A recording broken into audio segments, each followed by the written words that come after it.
سبحان اللہ و بحمدہ پڑھے، خاص طور پر کب زیادہ پڑھنا؟ جب انسان خوف کھائے. کس چیز سے؟ رات کے اندھیرے سے اور دشمن سے مال خرچ کرنے سے. پڑھیے کم از کم 3 دفعہ سبحان اللہ و بحمدہ سبحان اللہ و بحمدہ. اللہم انی اسألک علما نافعا بھی پڑھیے، 3 دفعہ پڑھیے. سبحان اللہ والحمد للہ ولا الہ الا اللہ واللہ اکبر بھی 3 دفعہ پڑھیے. درود شریف پڑھیے کیونکہ جمعے کا دن درود شریف پڑھنے کا دن ہے. کل ہم نے استغفار کے بارے میں پڑھا تھا کہ یہ مہینہ گناہوں کی بخشش کا مہینہ ہے، اور اس میں ہمیں پوری کوشش کرنی ہے کہ ہم اللہ سبحانہ وتعالی سے اس مہینے کی بات پوری طرح بخشش حاصل کر چکے ہوں. نبی صلی اللہ علیہ وسلم روایت کرتے ہیں اللہ سبحانہ وتعالی سے، حدیث قدسی ہے، اللہ تعالیٰ فرماتے ہیں یا عبادی انکم تخطئون باللیل والنہار وانا اغفر الذنوب جمیعا فاستغفرونی اغفر لکم. اے میرے بندو، تم دن رات خطائیں کرتے رہتے ہو اور میں تمام گناہ بخش دیتا ہوں، لہٰذا تم مجھ سے بخشش طلب کرو، میں تمہیں بخش دوں گا. بخشش کے لیے سب سے اہم چیز کیا ہے کہ انسان اپنی ندامت کا اظہار کرے، اپنے گناہ پر شرمندگی. تو اس کے لیے آپ کو کرنا یہ ہے کہ اکیلے میں آج بیٹھ کر، صرف آج ہی نہیں پورا مہینہ اگر یہ عمل کرے تو بہت ہی مفید ہوگا. اکیلے میں بیٹھ کر اپنے کسی ایسے گناہ کا ذکر کریں اللہ تعالیٰ کے سامنے جو صرف آپ کو پتا ہے. اللہ نے دنیا میں وہ آپ کا گناہ چھپایا ہوا ہے، اور اللہ سبحانہ تعالیٰ سے اپنی کمزوری کا اعتراف کریں، شرمندگی اور ندامت کا اظہار کریں، اور پھر رو کر اللہ تعالیٰ سے معافی مانگیں، کیونکہ فَإِنَّهُ لَا يَغْفِرُ الذُّنُوبَ إِلَّا أَنْتَ. اللہ کے سوا کوئی بھی ایسا نہیں جو گناہوں کو معاف کر سکے. تو اس لیے بہت ضروری ہے کہ ہم ندامت اختیار کریں، شرمندہ ہوں، اپنی غلطیوں کو مانیں. اور جب ایک انسان غلطی مان لیتا ہے تو پھر التائب من الذنب کمن لا ذنب لہ، انسان اتنا صاف ہو جاتا ہے گویا اس نے کوئی گناہ کیا ہی نہیں. کمن لا ذنب لہ. اسی طرح توبہ کے لیے اگر کوئی کبیرہ گناہ سرزد ہو چکا ہے زندگی میں، پاسٹ میں، جو آپ کو ہانٹ کرتا رہتا ہے، بار بار آپ کو پریشانی ہوتی ہے، تو اس کے بارے میں کیا کرنا چاہیے؟ رسول اللہ صلی اللہ علیہ وسلم نے فرمایا جب کسی بندے سے کوئی گناہ سرزد ہو جائے پھر وہ اچھی طرح وضو کرے، پھر کھڑا ہو اور 2 رکعت نماز ادا کرے، پھر اللہ تعالیٰ سے بخشش مانگے تو اللہ تعالیٰ اسے ضرور معاف کر دیتے ہیں. پھر آپ نے یہ آیت تلاوت فرمائی والذین اذا فعلوا فاحشة او ظلموا انفسهم ذکروا اللہ فاستغفروا لذنوبهم ومن یغفر الذنوب الا اللہ ولم یصروا علی ما فعلوا وهم یعلمون.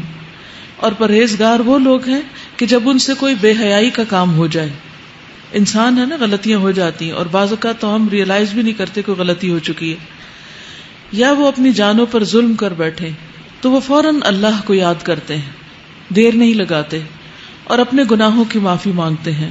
اور اللہ کے سوا اور کون ہے جو گناہ معاف کر سکتا ہو؟ اور کون ہے؟ کوئی بھی تو نہیں.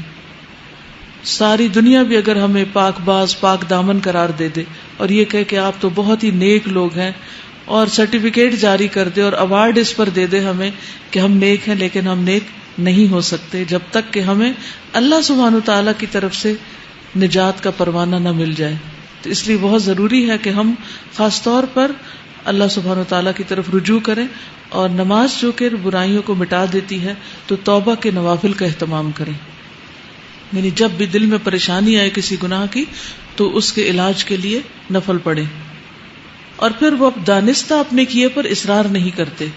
یعنی جو غلطی ان سے ہو گئی اسے بار بار دہراتے نہیں. اس استغفار کا فائدہ کیا ہوگا؟ انسان اللہ کے عذاب سے محفوظ رہے گا. آپ بڑی بڑی پریشانیوں سے، تکلیفوں سے، بیماریوں سے، حادثات سے محفوظ رہیں گے. نبی صلی اللہ علیہ وسلم نے فرمایا العبد آمن من عذاب اللہ ما استغفر اللہ. بندہ جب تک اللہ سے استغفار کرتا رہتا ہے اس وقت تک اللہ کے عذاب سے محفوظ رہتا ہے. جیسے قرآن مجید میں بھی آتا ہے نا کہ اللہ ان کو عذاب نہیں دے گا جب تک کہ وہ استغفار کرتے رہیں. تو آپ کے اندر کسی بھی قسم کا اگر کوئی خوف ہے بعض اوقات کچھ لوگوں کو فوبیاز ہوتے ہیں، یہ چھت نہ مجھ پہ گر پڑے، یا بلندی پہ جانے کا خوف ہوتا ہے، یا اپنی جان مال اولاد کے بارے میں کوئی بھی خوف ہوتا ہے. کسی بھی قسم کا کوئی خوف آپ کو جب ستاتا ہے، اپنے مستقبل کا، بڑھاپے کا، آخرت کا، تو ان سب سے بھی نجات پانے کا ذریعہ یہی ہے استغفار.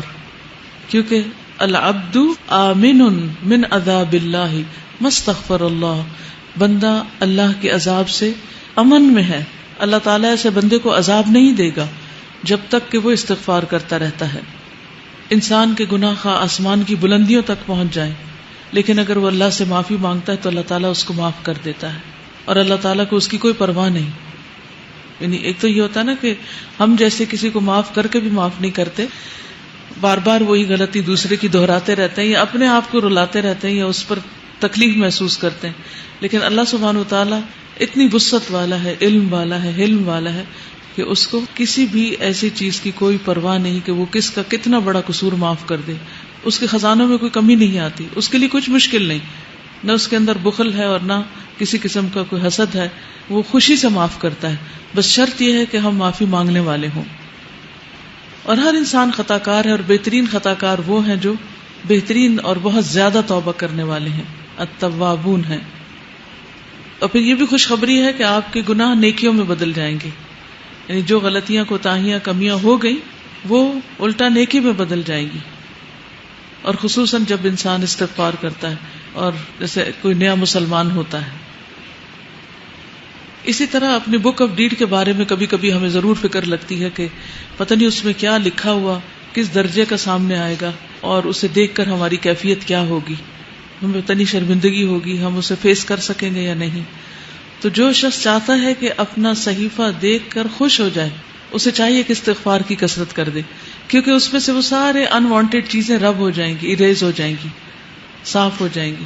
جیسے بچے کام کرتے ہیں نا، ہوم ورک کرتے ہیں اور بڑے کانشیسلی کرتے ہیں، پھر اگر کوئی ایکسٹرا ڈاٹ بھی لگ جائے تو فوراً ربڑ لے کے اس کو مٹانے لگتے ہیں، یا وائٹنر لے کے اس کو، کہ یہ نظر نہ آئے. تو اسی طرح ہم بھی ہر روز اپنا ہوم ورک کر رہے ہیں آخرت کے لیے، اور کچھ نہ کچھ دھبا اس میں لگا ہی بیٹھتے ہیں، نہ چاہتے ہوئے بھی کہیں نہ کہیں کچھ ہو جاتا ہے. تو اس کے لیے بہترین طریقہ کیا ہے کہ ہم ساتھ ہی استغفار کا وائٹنر پھیر دیں، اور اتنا خوبصورت رجسٹر ہو کہ دیکھ کے دل خوش ہو جائے. جیسے ایک ٹیچر بچے کا کام دیکھ کر خوش ہو جاتی ہے نا کہ ایکسیلنٹ، بہت ہی بہترین ہے. تو اللہ سبحانہ وتعالی ہمارا عمل دیکھیں اور خود ہم اس کو دیکھیں تو ہم خوش ہو جائیں. آپ صلی اللہ علیہ وسلم نے اس شخص کو خوشخبری بھی دی ہے، طوبی لمن وجد فی صحیفته استغفارا کثیرا. اور اس کے لیے ہمیں کرنا کیا چاہیے؟ اپنی زبان میں بھی استغفر اللہ کہیں، اللہ سے معافی مانگے، اور مختلف جو استغفار کی دعائیں ہیں ان کو پڑھیں. انشاءاللہ ایک نیا کارڈ بھی بن رہا ہے جس میں سارے استغفار قرآن مجید سے اور مسنون جتنی بھی دعائیں استغفار کی ان سب کو جمع کریں، تاکہ کوئی کسر نہ چھوڑیں اللہ سبحانہ وتعالیٰ سے معافی مانگنے کی ہر طریقے سے. کیونکہ بعض اوقات ہوتا ہے نا، ایک انداز میں بات کرنا اللہ تعالیٰ کو پسند آتا ہے، اور بعض اوقات ایک اور انداز میں زیادہ افیکٹو ہوتا ہے. تو ہمیں نہیں پتا کہ کون سا طریقہ اللہ کو زیادہ پیارا ہو، تو ہم سارے طریقے اختیار کر لیتے ہیں تاکہ اللہ تعالیٰ ہمیں معاف فرما دے. اور عام طور پر جو کثرت سے آپ چلتے پھرتے پڑھ سکتے ہیں، واستغفر اللہ العظیم الذی لا الہ الا هو الحی القیوم واتوب الیہ، اس کا اتنا زیادہ اجر بتایا جاتا ہے کہ اگر کوئی میدان جنگ سے بھاگا، اور یہ کبیرہ گناہ ہے میدان جنگ سے بھاگنا، تو اس کو بھی معاف کر دیا جاتا ہے جو شخص یہ پڑھتا ہے، استغفر اللہ العظیم الذی لا الہ الا هو الحی القیوم واتوب الیہ. پھر اسی طرح یہ ہے کہ انسان کو اس بات کی بھی توقع رکھنی چاہیے کہ میرے اس استغفار سے میرا رب خوش ہو رہا ہے. کیونکہ وہ اونٹنی والی جو حدیث آتی ہے کہ اللہ تعالیٰ اس بندے سے زیادہ خوش ہوتا ہے جس کو صحرا میں کھوئی ہوئی اونٹنی مل جاتی ہے. تو جب ہم استغفار کرتے ہیں تو یہ کوئی معمولی فعل نہیں ہے. اللہ سبحانہ تعالیٰ اپنے بندے سے راضی ہو جاتے ہیں، خوش ہو جاتے ہیں. اور پھر آئندہ کے لیے گناہوں سے ڈرتے بھی رہنا چاہیے. یہ نہیں کہ انسان دلیر ہو جائے کہ اللہ تعالیٰ خوش ہوتے ہیں تو پھر میں اور جی بھر کے گناہ کر لوں.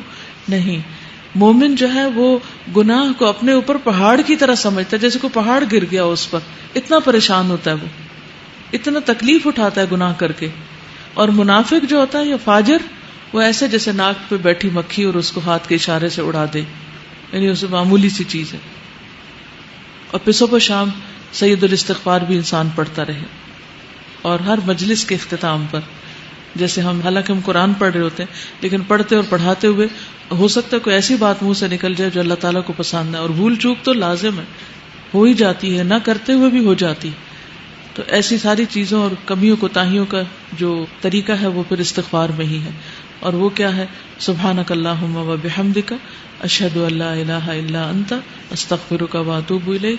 اور نبی صلی اللہ علیہ وسلم تو دوران مجلس بھی استغفار پڑھا کرتے تھے. رب اغفر لی وتب علی انک انت التواب الرحیم 70 سے 100 بار تک. ہم تو ایک کام کرنے لگتے ہیں دوسرا بالکل بھول جاتے ہیں، ہمیں تو یاد ہی نہیں رہتا. تو دوران مجلس بھی آپ استغفار پڑھتے رہتے ہیں.